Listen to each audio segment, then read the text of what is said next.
Greetings and welcome back to my channel. Today I have the honor of speaking with Richard Capeless, who among his many accomplishments, he has created the most excellent RVG Legacy site where you can learn and do a deep dive into all things Rudy Van Gelder and Englewood Cliffs and Hackensack and Blue Note. It's a really amazing accomplishment, Richard. Thanks. Yes. Furthermore, Richard also maintains the DG or Deep Groove Mono site where he discusses record collecting and record shopping as he did at a 35 vinyl record store's journey in Tokyo. Richard also posts lots of cool OG jazz pressings and jazz shellac at DJ Mono. You can also read his articles such as the Deep Groove Mono Picky and Broke eBay Buyer's Guide and the Deep Groove Mono Guide to Jazz Record Shopping in Japan, as well as various interviews, a mono cart database, and a Holy Grails page. And he's a mathematics professor, so he has a straight gig on top of all this fun stuff. Yeah. Thanks for being here, Richard. Yeah, thanks, Ken. We are at Richard's apartment here in Sunnyside, but soon he is leaving for upstate, where he'll be closer to the Bop Shop, as I was mentioning to him. Oh, that's right. I hadn't even thought of that, actually. The Bop Shop? That I'll be closer to it. Yeah, I've never even been there. Tell people about the Bop Shop who actually been there. Yeah. It was just by far the best. I went to the Midwest this summer, and on the way back, we hit all these record stores in all these different cities, and Bop Shop was just hands down the best store I went to. The coolest staff, the best selection, the best prices. It was a 3 for 3 trifecta. Wow. Yeah. Wow. Yeah. Is it you've been to the Jazz Record Center probably? Is it bigger than that? The square footage is. Wow. Yeah, it's not as packed as the Jazz Record Center. Uh-huh. It's a little more spread out. Right. They don't have as much jazz as the Jazz Record Center. Oh, it's not just jazz. No, it's not. Shop. Oh, wow. It's not. They have a huge staff, and they have experts in every genre. I put together a bunch of questions to ask Richard because I forgot to mention you have a cool YouTube channel. Yeah.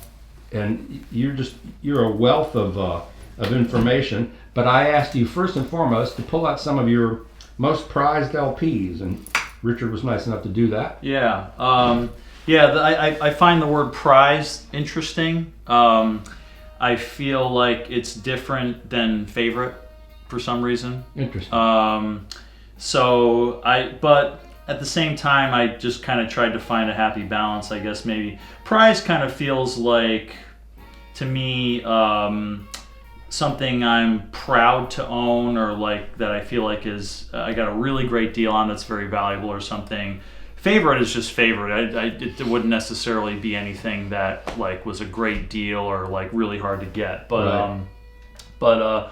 The first one I got here actually is a 78, and this is pretty hard to find. This is the first record with Rudy Van Gelder's name on it. Wow. Can you push that in a little bit towards the lens? Yeah, this is this going to focus okay? Here, once you get it closer, it'll focus just fine. Let me get it out of the...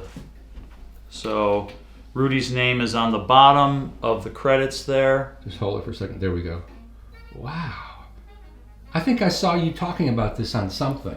Or I read it somewhere. I think well, it's on RVG Legacy. It's on RVG Legacy. Yeah, right.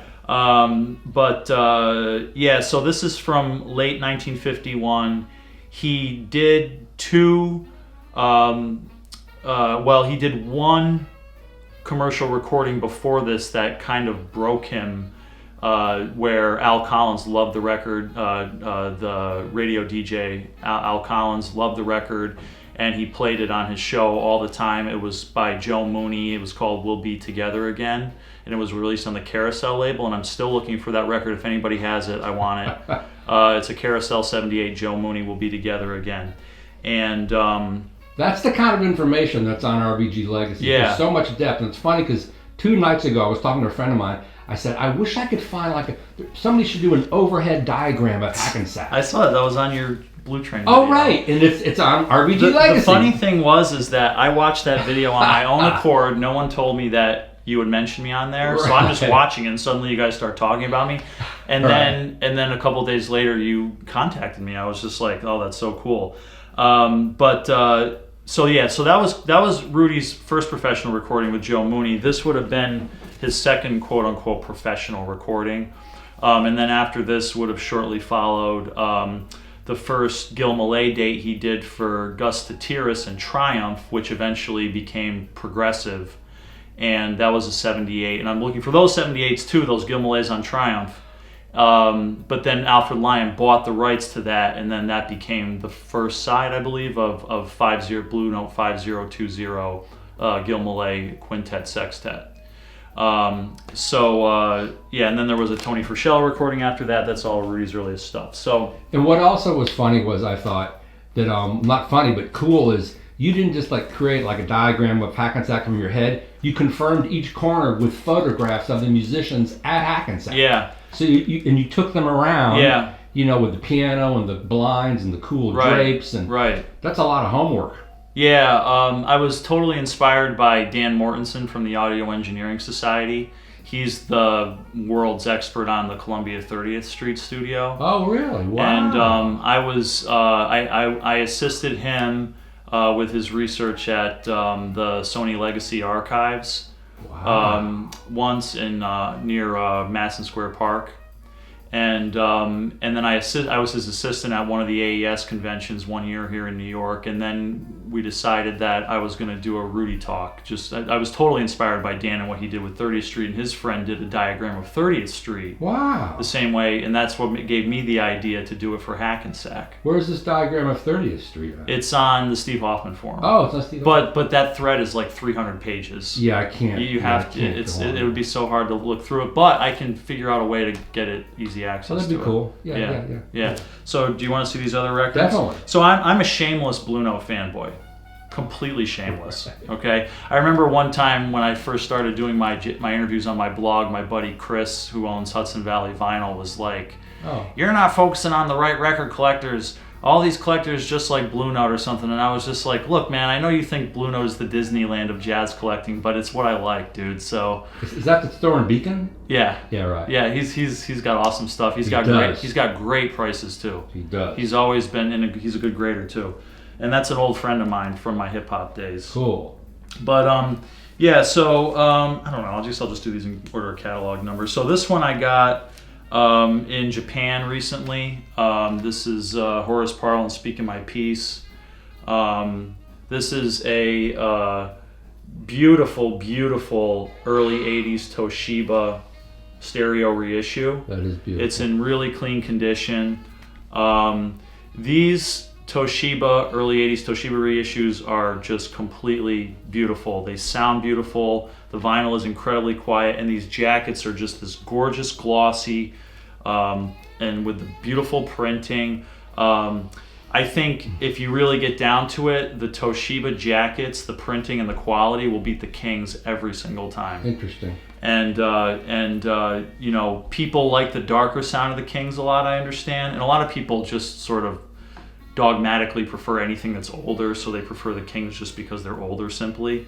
But I love the Toshibas. They're a little brighter, but they're not too bright in my experience. And what did you pay for that in Japan? I got this for $40. Okay, that's not Yeah, crazy. I got this from Maru Kabatsu, which ended up being one of my 5-star stores. The prices were not deals, but they were fair.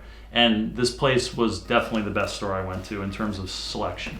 Your 35 stores in Tokyo, is that a video or? In Japan. In Japan. Yeah, I made a video. Wow. Yeah. And you went to the stores and everything. Yeah. Wow. Yeah. I went to Kyoto, Osaka, Nagoya, and Tokyo. Awesome. I did that all with my fiance, who's also a jazz record collector. Oh, really? Wow. Yeah, and she's moving here from Japan. Lucky you. Any day. That's great. I picked this one out just because it's one of my absolute favorite jazz records of all time. Yeah, I love Horace Parlan.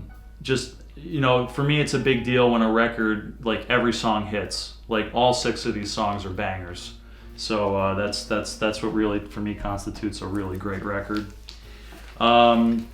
This is an early favorite of mine, Little Johnny C, Johnny Coles.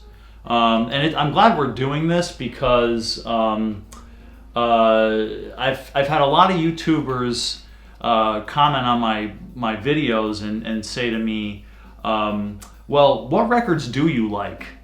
Because apparently people seem to think that I'm pretty picky or maybe I'm a little critical in terms of my taste. And there's a couple of things I have to say to that. One, I've covered a lot of the records that are my favorites already on my blog. So I'm kind of getting more into stuff that's maybe not something that jumped out at me right away in my collecting and my jazz appreciation. Right. But the other thing is that I don't talk about all records that I hate. I don't talk about any records that I hate. Yeah, it's just or waste that of time. Yeah. I think people are a little surprised when I say like, oh, there's some songs on Maiden Voyage or The Sidewinder, for example, that I don't love. Yeah. And they're just like, what's the matter with you? You know. So I don't know. Who needs another Boogaloo off of Sidewinder? I hear you. But anyways, this actually, I got this cover. This was an upgrade cover from Bop Shop this summer. So I upgraded my old cover, and this thing is super duper clean. It was actually with an earless, but I knew it was an original cover. Wow. So I knew just from the jacket and the lamination and everything. So yeah, original mono pressing for that. My copy is VG Plus most of the time. There's a couple of ticks on it, but I got it for a really good deal back in like 2012. So cool. So that's a keeper. This next one is another like start to finish heater. This is John Patton's The Way I Feel. And this is again just something that I think I was interested in this record originally because of how awesome the cover is and how badass John Patton looks on it. Yeah, it's a cool record. But yeah, again, all 5 tracks are just awesome to me, like really great. What constitutes a great record is when you don't feel like you have to skip a song or anything like that, especially with vinyl,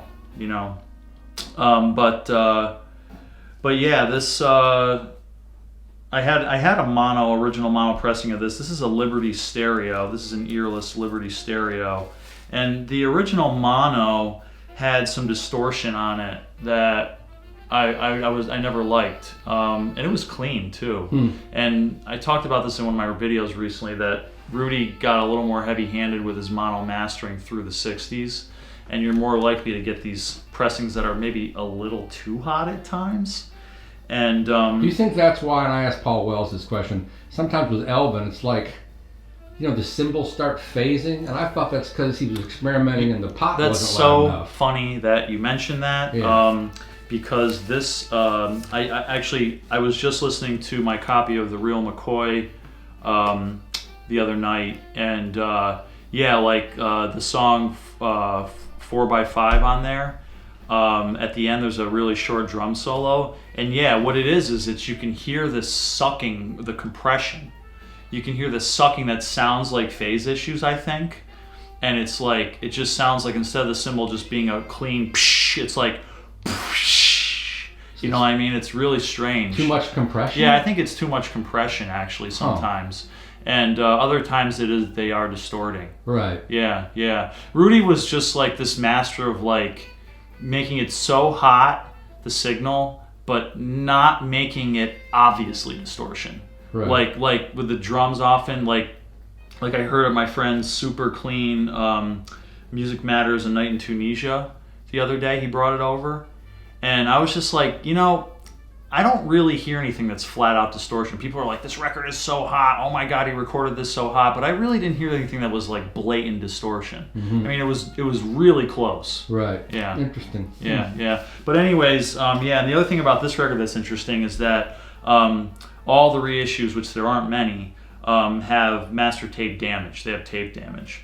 So the first track, when the music starts playing, it's like you hear all this gross warbling for like 5 seconds, and then it starts to play again.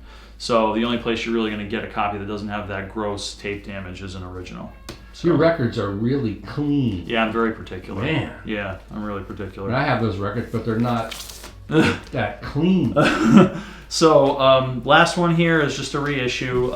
Used to own an original mono pressing of this, but since I sold it, you guys should all know this one. Larry Young's Unity. It's one of my favorites. Actually, I probably prefer Into Something, which I already reviewed on my YouTube. Larry Young's Into Something on Blue Note. But this is actually, this is the 75th anniversary European Union pressing, not the US pressing.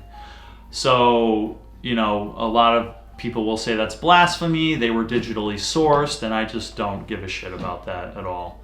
I really don't care about digital sourcing. At the end of the day, if the sound quality is high quality, that's all I care about. I wonder if that sounds better than a U.S. pressing. Well, okay, so there's a couple things. First of all, an original to a reissue like this is apples to oranges. I mean, they're very, very different things. Right. But I actually did just compare this to the Classic Series reissue that Kevin Gray cut that was released recently. I had both. And surprisingly, Kevin Gray's cut was a little hotter. Huh. Which a lot of people would be surprised by, because Kevin and Joe Harley are the obsessive masters of dynamics, right? Which usually makes a pressing sound less hot. And so, believe it or not, the German engineer who would have mastered this before it was cut at Optimal cut it quieter. Now, whether that means there's more dynamics or less dynamics, I don't know, but Kevin got more level on the LP.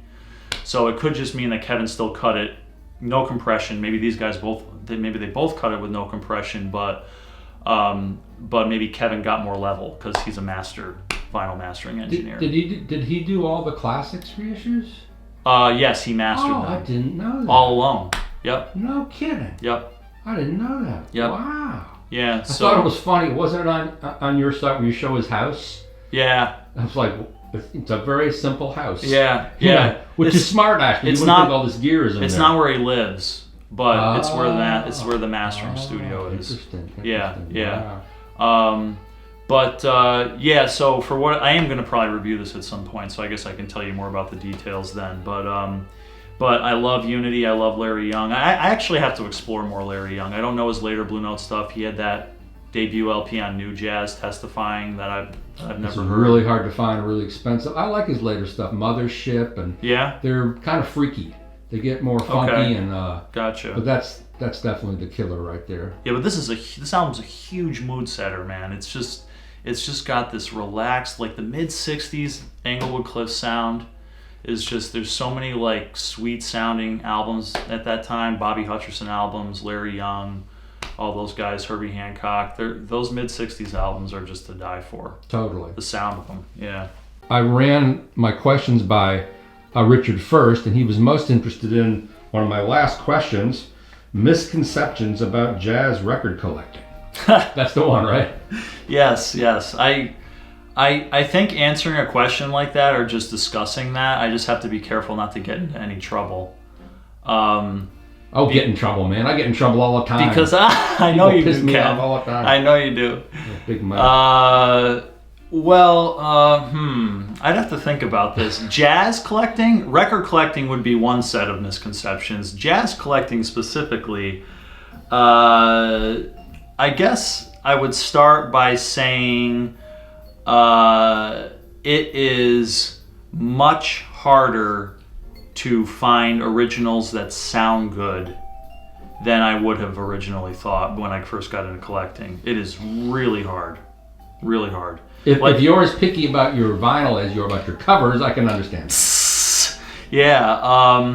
I wrote a whole article on Grooveware like a couple of years after I got into jazz collecting, and I never knew about Grooveware before I got into jazz records because, most of the classic rock and hip hop I collected was stereo, and it was just from the late '60s at the oldest. Right.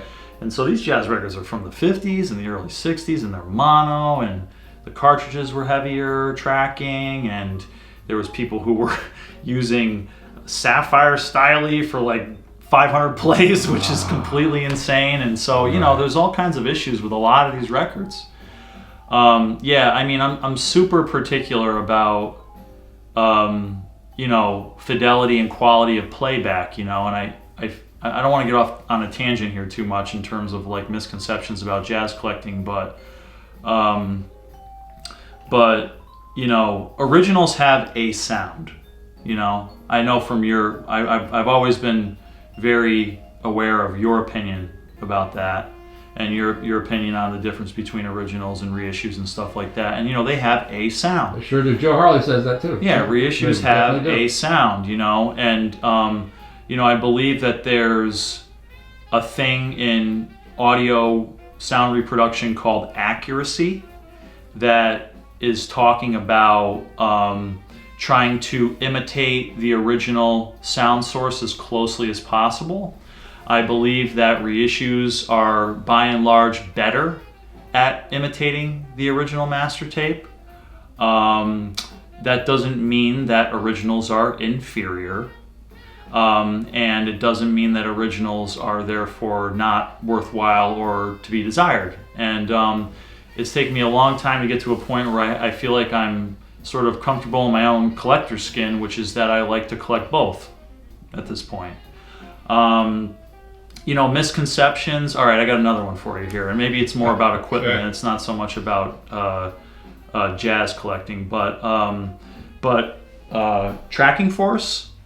I think that there's a misconception that heavier tracking forces can damage records, and I've never had any evidence to suggest that that's true. I always track my records as heavy as I always track my cartridges as heavy as possible. According to whatever the recommendation. Yeah, according to what the recommendations are. Right now, this Pickering is max 4 grams. I'm tracking it at 4 grams. Well, it's 4 grams, and my SPU's 4 grams, and yeah. as long as you take care of your records, you know. Yeah. And I mean, as long as it's in the specs and it's aligned properly and everything, I don't think you have anything to worry about. I agree. And the other thing is time and time again, I see collectors buying originals, first pressings, these old mono records, and they're using a light tracking, moving coil, hyper elliptical or line contact stylus, and I'm just like, you don't get it. You don't get it. What should they be using? I personally feel like the right choice for original mono is heavy tracking conical. Period. Huh? Why conical? Because the elliptical and hyper elliptical is going to have greater detail in the high frequencies. However, these original mono records don't have a lot of high frequency detail. Right. So what are you mid-range. doing? Right. You're exaggerating the surface noise. Huh. So when you get that nice gentle roll off with a conical, it rolls off the noise on these vintage mono pressings. And Is the Pickering a conical? Yeah, it's a conical. That's an old conical. And when people come over to my place to listen to my setup, often they're pretty amazed at how quiet the records sound. And how little surface noise interferes with the playback. And I think that has a lot to do with the fact that I'm using a heavy tracking conical. I never really thought about that. Yeah. I didn't know. I mean, I kind of lose. I kind of don't know when you get into the shapes and all that. I know Fremers talked about it. I don't know what my SPU is. I mean, it tracks at 4 grams. Yeah. Well, if it's an Ortofon SPU, there's a really good chance it's a conical. That probably makes sense. Yeah. And it sounds so right with jazz records. Yep. I mean, I have some really expensive cartridges. I own a Kuzma, but I always go back to my Thorns with the SPU. I don't quite. It's right. Yeah. It just sounds right. Oh yeah, no, that makes perfect sense to me. Yeah. Why don't we talk a little bit about your hi-fi a little bit? You got a great little system That's here. a good segue.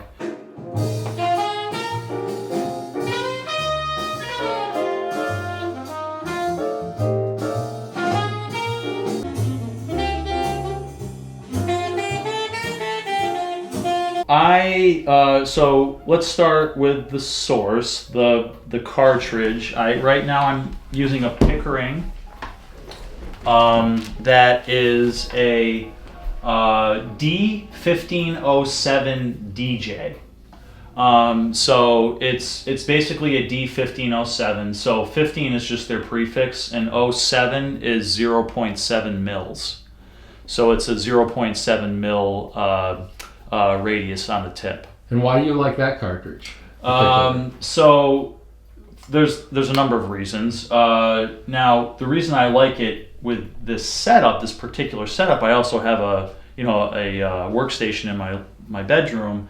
On this particular setup, I like it because it's a little darker than my Shure, and my Wharfdales are maybe a touch brighter than I normally would like. So the Pickering dampens the highs a little bit. So that was another thing I was going to say about misconceptions about collecting and audio and stuff is that like synergy is super duper important. People have to think about synergy of their system. Lots of times people I think go out and spend lots of money on stuff and just assume it's going to sound great. Right. No, you got to have synergy. Things have to work together. Yeah. So sometimes there's lots of things I can do to get the right high frequency playback. I can take the grills off if I want more highs. I can switch it up to my Shure here, my go-to conical Shure, the M35X right here, which is a little bit more detail in the treble. Tracks at 3 grams. What model is that again? M35X. So of course Shure's these are all out of production now. Wow. But what do you pay for something like that? well, I got this right when it was going, right before Shure went out of stop making carts, and I got it from what's that place called, LP Gear. Oh right, yeah. I got this for like $100 or something. It wasn't that much, but now they're expensive. Wow.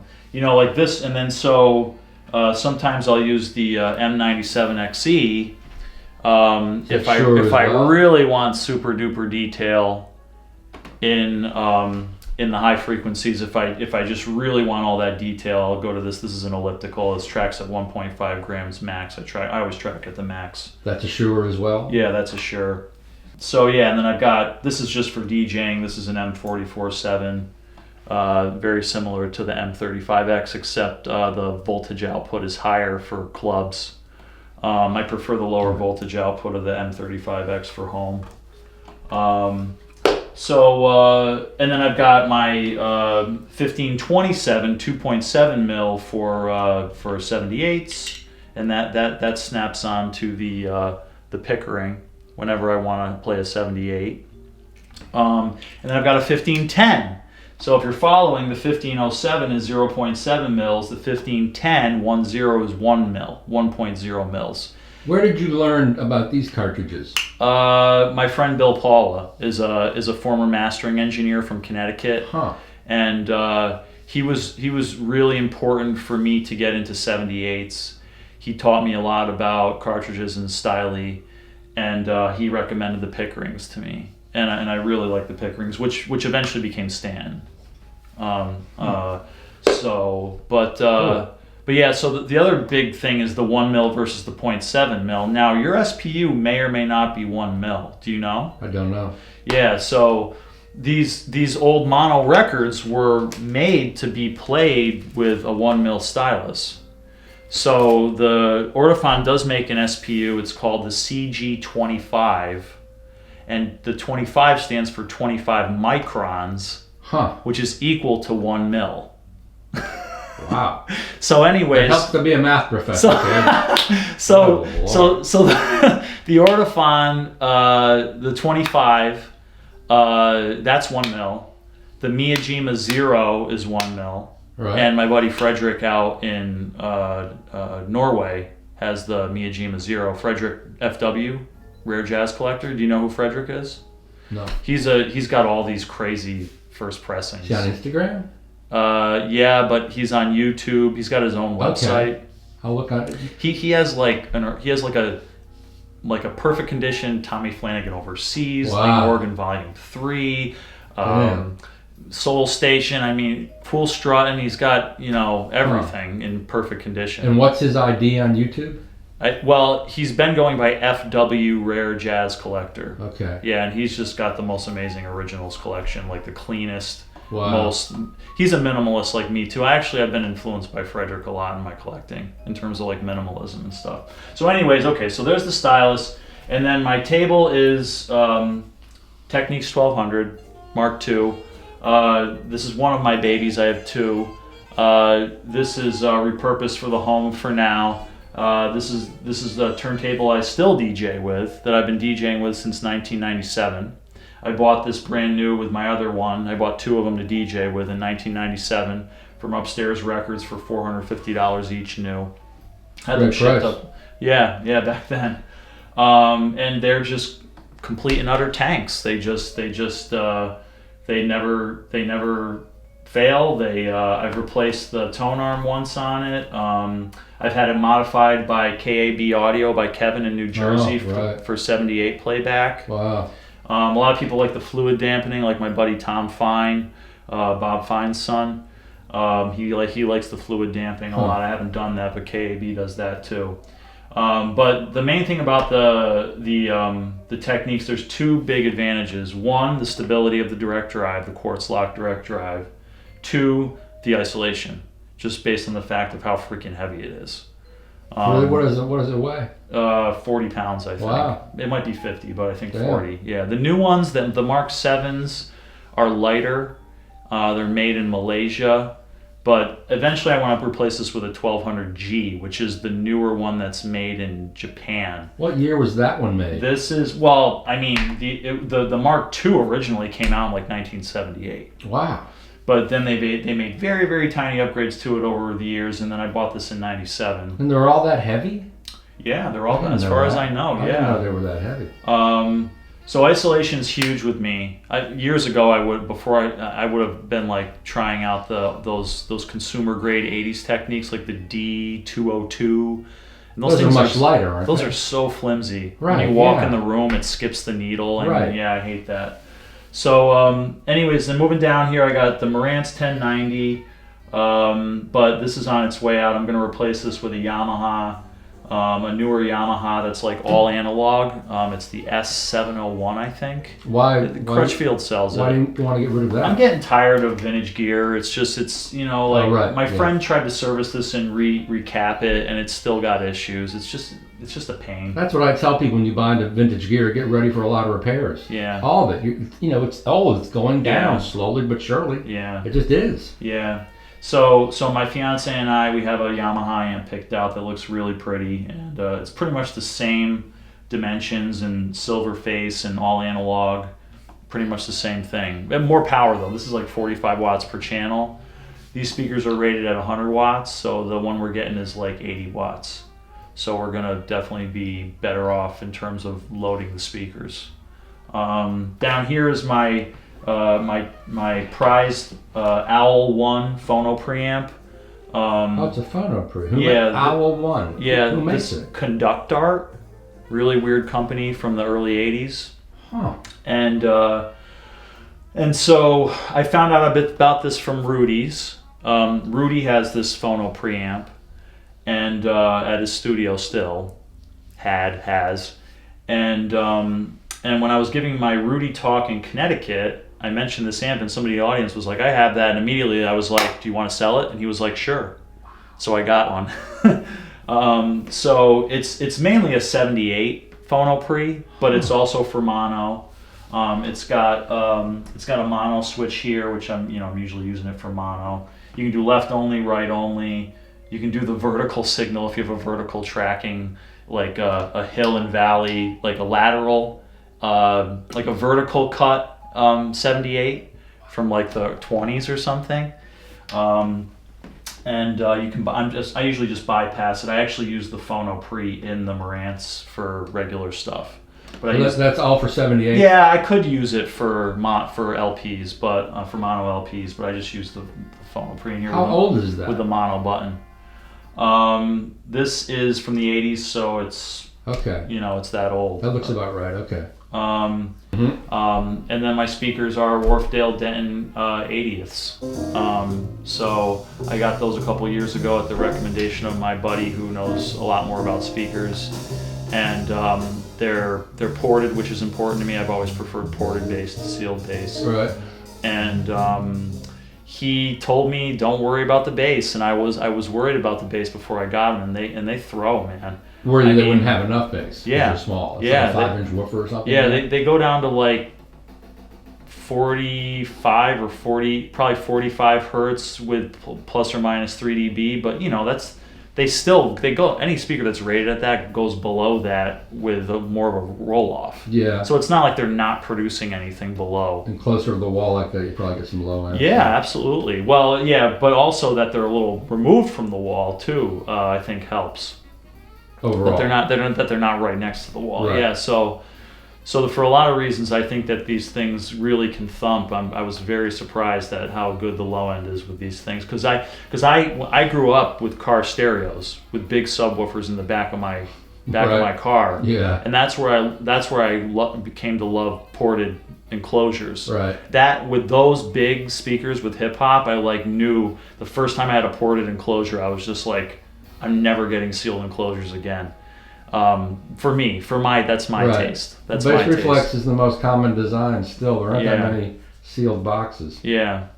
So yeah, I love these Dentons. Let's talk a little bit about your trip to the Tokyo record store, something I just am dreaming of doing, and I'm too lazy to do it, but I need to do it. Yeah. And you're so lucky that your fiance is a record collector. That must have helped. So she opened the door to all these places for you. Yeah. Yeah. You probably knew her already. It was a big deal. They didn't know her because she's kind of a homebody, and she's from Gifu, Japan, which is near Nagoya. So she had been to Tokyo, but she's not a huge fan of big cities, and that's kind of why we're moving out of New York City. Right.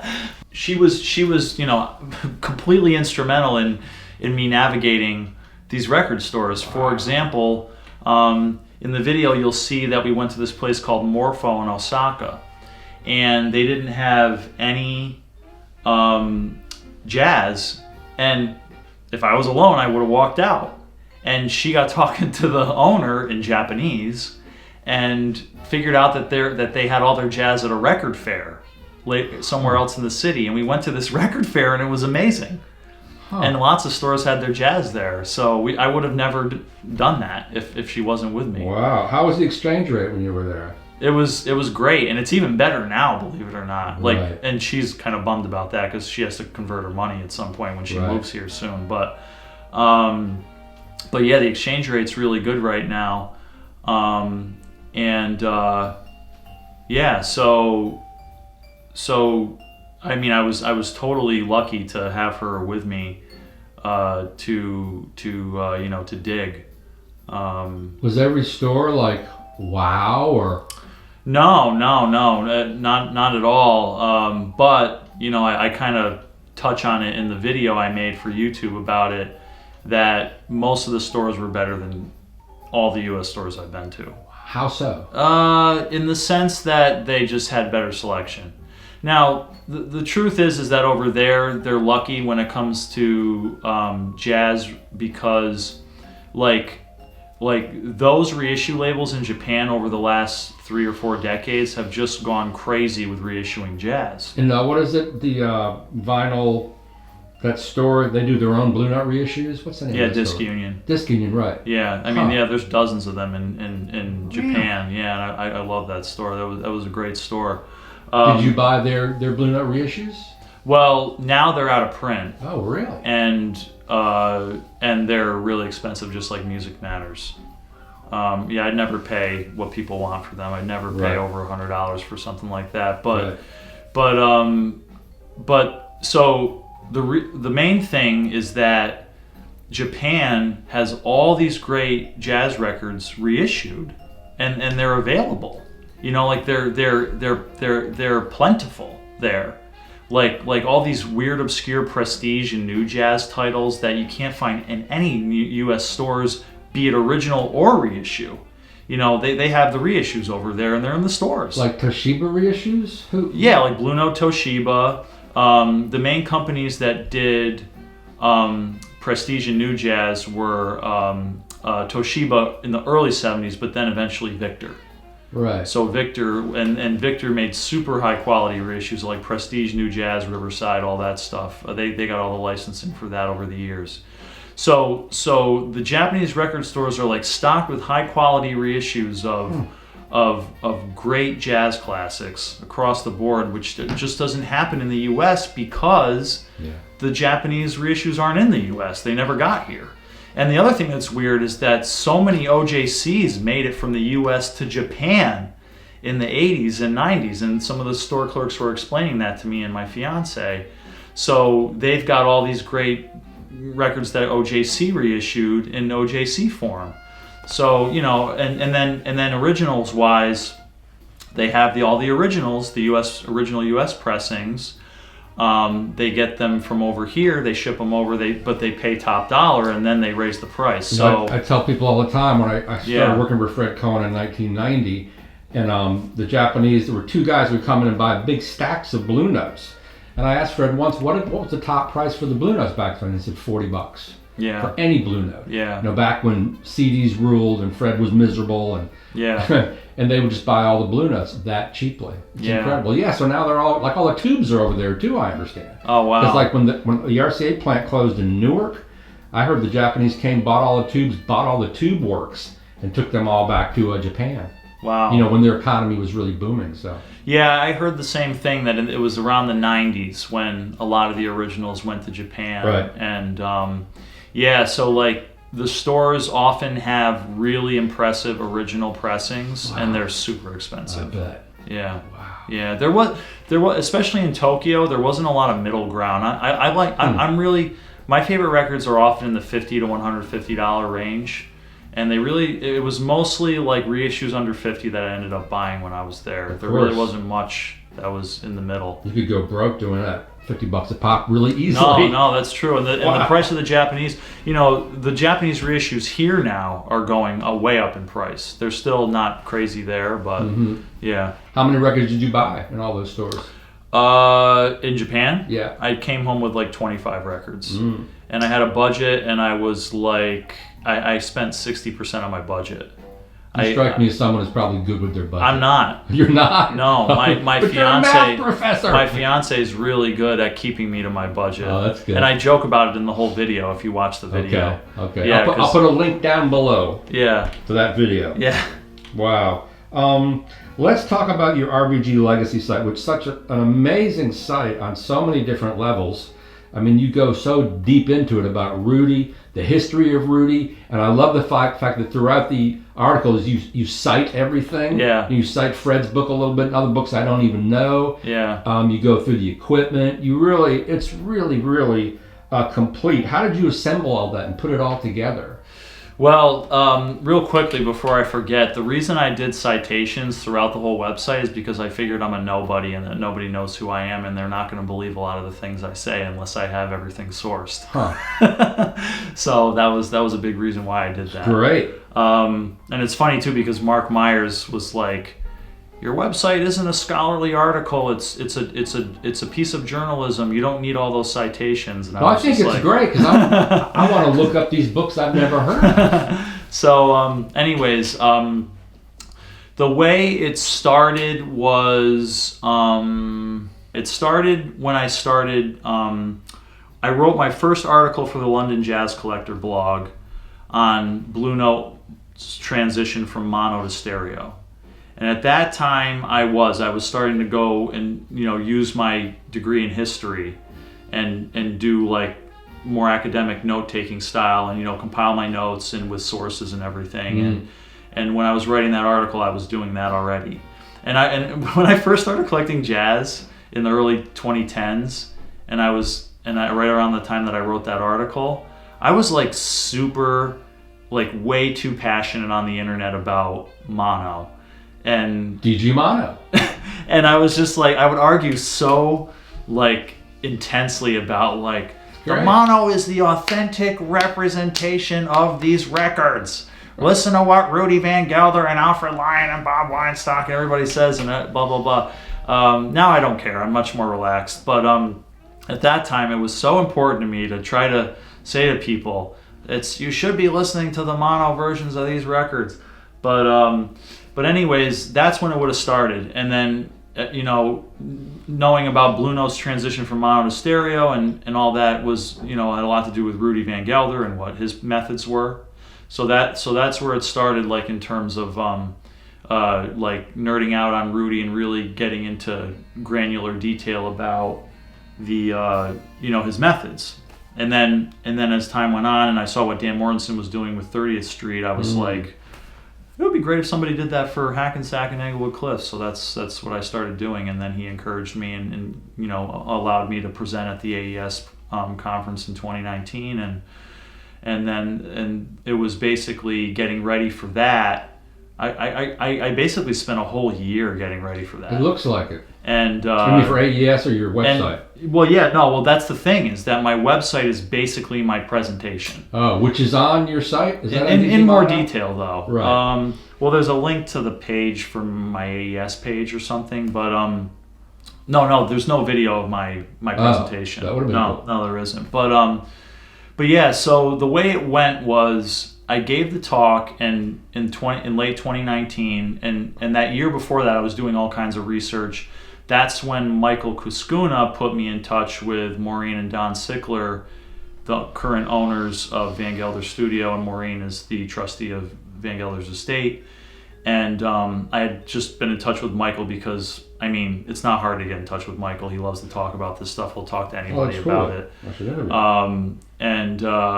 So Michael put me in touch with them, and then that's where, and it's funny how you mentioned the Hackensack blueprint in the video, because that's what Don said was like, when we saw that video, that's what made us realize you were for real. Yeah. And right. A lot of people mention that. I love it. You know, I'm really happy with that. But so then I went up to the AES conference, you know, preparing my presentation, and then I gave my talk once in Connecticut, and then I was going to give it more. I was going to give it at the National Jazz Museum in Harlem. I was going to give it at Rudy's studio. Wow. And then COVID hit. Oh.